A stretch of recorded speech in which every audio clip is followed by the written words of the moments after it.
ChatGPT, how to generate images. If you want to know how to generate images with ChatGPT, it's really simple. Once you create an account, all you have to do is explain what is the image that you would like.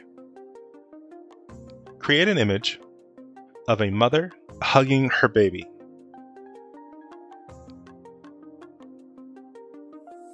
And as you can see, they come out fairly good looking. Some limitations that ChatGPT has is taking that same mother and putting her in a different image. Let's try. Using the same mother and child, depict her feeding her baby.